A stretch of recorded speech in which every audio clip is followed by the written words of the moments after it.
भक्तों, ओम नमः शिवाय, श्री शिवाय नमस्तुभ्यम, जय श्री महाकाल। भक्तों, जैसे कि आपको पता है कि कल की जो तारीख है वो है 1 अप्रैल और वो सोमवार का सबसे बड़ा दिन माना गया है हमारे सनातन धर्म में।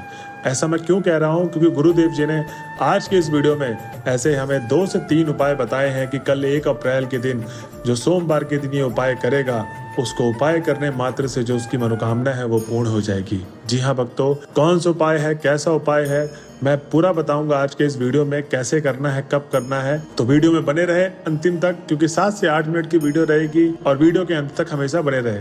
भक्तों, जैसे कि आपको पता है कि अभी हाल ही में जहाँ सीहोर में गुरुदेव जी की, हमारे पंडित प्रदीप मिश्रा जी की कथा हुई थी, उसमें बहुत सारे लोग आए थे और कथा में बहुत सारे लोगों ने पत्र भी लिखा गुरुदेव जी को। जो पत्र था वो धन्यवाद के रूप में था कि हे गुरुदेव, जो आपने हमें उपाय बताए थे 2 से 3 मनोकामना प्राप्ति के, धन प्राप्ति की और कर्जा मुक्ति के, उन उपायों को हमने जब किया घर में, और जिस इंसान के लिए भी हमने किया वो मनोकामना पूर्ति का उपाय, धन प्राप्ति या कर्जा मुक्ति का, तो हमारे घर में जितनी भी दिक्कतें थी वो सारी की सारी दूर हो गई। हमारे घर में जो हमने मनोकामना मांगी थी वो पूर्ण हो गई।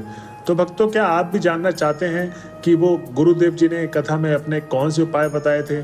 ऐसा क्या बताया था गुरुदेव जी ने जिसको करने मात्र से उनकी सारी मनोकामना पूर्ण हुई? तो भक्तों, आज के इस वीडियो में आपको पूरा बताऊंगा। तो चलिए चलते हैं उपाय की तरफ। तो गुरुदेव जी ने जो सबसे पहले उपाय बताया है वो है कर्जा मुक्ति का उपाय। ठीक है भक्तों, क्योंकि जैसे कि आपको पता है कि आज के समय में बहुत सारे लोग ऐसे हैं जिनके घर में कर्जे से बहुत ज़्यादा भार आ चुका है, बहुत सारा कर्ज ले लिया है, बिजनेस से रिलेटेड, किसी से भी रिलेटेड अगर आपने कर्ज ले लिया है तो आपको ये उपाय कल के दिन करना है, क्योंकि कल है 1 अप्रैल सोमवार का दिन। जी हाँ भक्तों, कल के दिन जो आपको उपाय करना है वो कुछ इस प्रकार है। सबसे पहले तो आपको इसमें 1 कटोरी दूध चाहिए। ठीक है, 1 कटोरी दूध आपको कच्चे गाय का दूध लेना है। किसका? कच्चे गाय के दूध का 1 कटोरी दूध आपको लेना है। ठीक, अब आपको चले जाना है बरगद के पेड़ के पास। कहाँ पर? बरगद के पेड़ के पास आपको चले जाना है और वटकेश्वर महादेव का नाम लेकर वो 1 कटोरी दूध जो आप लेकर गए हैं, कच्चा दूध गाय का, वो आपको समर्पित कर देना है वट के पेड़ पे। ठीक, अब आपको क्या बोलना है? अपना नाम और गोत्र बोलकर वटकेश्वर महादेव का स्मरण करते करते अपनी मनोकामना बोल देनी है कि हे भगवान, मैंने अपने बिजनेस के लिए, मैंने अपने घर के लिए, घर बनवाने के लिए लोन ले रखा है, कर्ज ले रखा है और वो कर्ज चुकता ही नहीं है। बहुत सारे हमारे घर में धन आता तो है लेकिन वो कर्ज जो हमने ले रखा है वो सारा उसी में चला जाता है। तो आप अपनी कृपा बना के रखिए और हमारे घर में लक्ष्मी को भेजिए। मतलब आपको अपनी मनोकामना बोलनी है और आपको ये मनोकामना बोलने मात्र से आपको जब ये उपाय करेंगे कल के दिन, तो आप देखना कि आपके जो ऊपर इतना सारा कर्ज का बोझ चढ़ा हुआ है वो सब उतर जाएगा। जी हाँ भक्तों, अब इस उपाय को करना कब है इसका समय आपको बता देता हूँ। तो इस उपाय को आपको शाम को 6 बजे के बाद करना है। कब? आपको कल के दिन शाम को 6 बजे के बाद इस उपाय को करना है। अब चलते हैं हम अपने अगले उपाय की तरफ। अब गुरुदेव जी ने जो दूसरा उपाय बताया था अपने भक्तों को वो है धन प्राप्ति का उपाय। तो भक्तों, मैं आपको धन प्राप्ति का उपाय बताऊंगा जो दूसरा उपाय है, क्योंकि आज के समय में घर में सबसे ज्यादा दिक्कतें पैसे की ही होती है। तो धन प्राप्ति का उपाय गुरुदेव जी ने बहुत ही प्यारा सा उपाय बताया और बहुत ही सरल उपाय बताया है। इसको करने मात्र से आपके घर में धन की वर्षा होने लगेगी। जी हाँ भक्तों, अब इस उपाय में करना क्या है, चलिए चलते हैं। तो सबसे पहले तो ये उपाय आपको कल के दिन ही करना है। अब इस उपाय का सबसे पहले मैं आपको समय बता दूं, तो इसको सुबह 8 बजे से पहले पहले कर लेना है या तो शाम को 7 बजे से पहले पहले कर लेना है। क्या मैंने बताया आपको? सुबह 8 बजे से पहले या शाम को 7 बजे से पहले पहले आपको ये उपाय कर लेना है। अब इसमें आपको उपाय में चाहिए आपको 5 कनेर के फूल। कितने? 5 कनेर के फूल चाहिए। कौन से वाले? पीले वाले चाहिए। अब अगर आपको पीले वाले कनेर के फूल नहीं मिल रहे तो आप सफ़ेद नहीं चढ़ा सकते। आपको जहाँ पर मंदिर परिसर होता है वहाँ पर जाकर आप आसपास देखेंगे तो कनेर के फूल आपको ज़रूर मिल जाएंगे।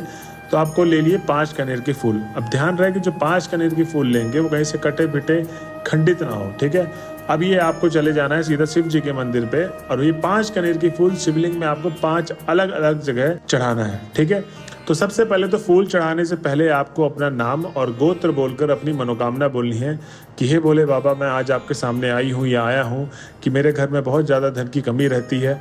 आप हमारे घर में आशीर्वाद दीजिए जिससे हमारे घर में धन की वर्षा हो और घर में धन हमेशा बना रहे। ठीक है, आपको जो भी अपनी मनोकामना है तो आपको अपना नाम और गोत्र बोलकर वो कर देना है। अब क्या करना है?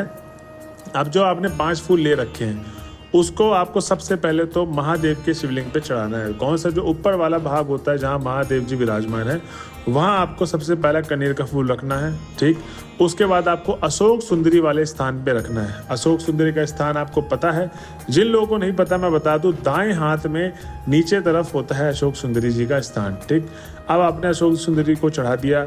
अब इसके बाद जो तीसरा फूल है वो है हस्त कमल पर। अब आपने हस्त कमल पे चढ़ा दिया। उसके बाद जो चौथा फूल है वो गणेश जी पर। गणेश जी को अगर आपको नहीं पता गणेश जी कहाँ पर, तो वो बाएं हाथ में गणेश जी होते हैं, वहां पर आपको फूल अर्पित करना है। ठीक, उसके बाद लास्ट फूल जो 5वां फूल होगा वो जलाधारी पर। ठीक, तो भक्तों सबसे ज्यादा एक चीज को ध्यान रखें आप लोग कि जो आप 5 फूल चढ़ाएंगे तो जैसे जैसे मैंने बताया वैसे वैसे ही आपको फूल रखने हैं। सबसे पहले शिवलिंग पर जो महादेव है सबसे ऊपर वाले जगह पे, अशोक सुंदरी पर, फिर उसके बाद हस्त कमल पर, फिर गणेश जी पर, फिर जलाधारी पर। ऐसे आपको धीरे धीरे करते करते ये 5 जगह पे रखने हैं। अब भक्तों जिस किसी ने अपनी मनोकामना बोलनी है वो स्टार्टिंग में ही बोलनी है, इस बाद में नहीं बोलनी है। और श्री शिवाय नमस्तुभ्यम का मंत्र का जाप करते करते आपको घर की तरफ आ जाना है। ठीक, ये तो था दूसरा उपाय जो गुरुदेव जी ने बताया था। अब चलते हैं अगले उपाय में, जो हमारा अंतिम उपाय होगा वो होगा मनोकामना पूर्ति का उपाय। क्योंकि आज के समय में बहुत सारे लोगों के अपनी अपनी मनोकामना होती है। सब लोगों की धन प्राप्ति और कर्जा मुक्ति से रिलेटेड नहीं होती है, अलग अलग उनकी मनोकामनाएं होती हैं। तो गुरुदेव जी ने इनके लिए भी एक उपाय बताया है कि इस उपाय को करने मात्र से जो भी उनकी मनोकामना है वो अवश्य पूर्ण होगी, और वो जो बाधा आ रही है उस काम को करने में या कुछ भी आपकी मनोकामना है वो बाधा खत्म हो जाएगी।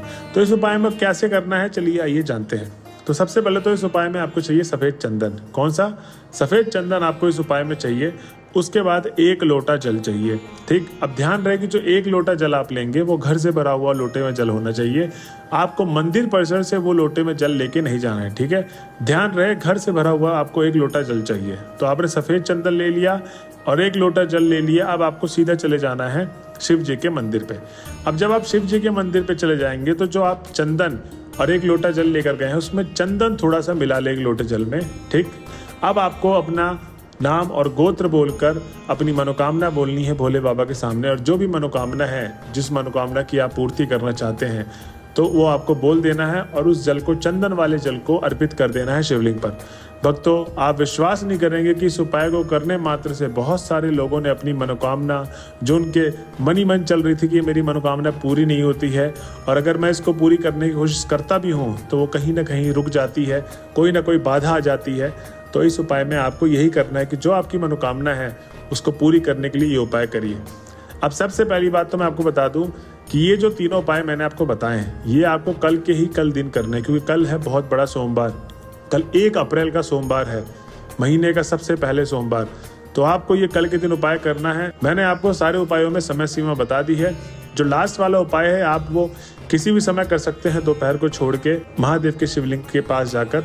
तो भक्तों ये थी आज की वीडियो। अगर वीडियो पसंद आई हो तो हमारे चैनल को सब्सक्राइब कर ले और बेल नोटिफिकेशन को ऑन कर ले, जिससे गुरुदेव जी की और प्रदीप मिश्रा जी की आपको अपकमिंग वीडियोस आती रहे। तो भक्तों आज के लिए बस इतना ही था। मिलते हैं अगले वीडियो में, जब तक के लिए हर हर महादेव।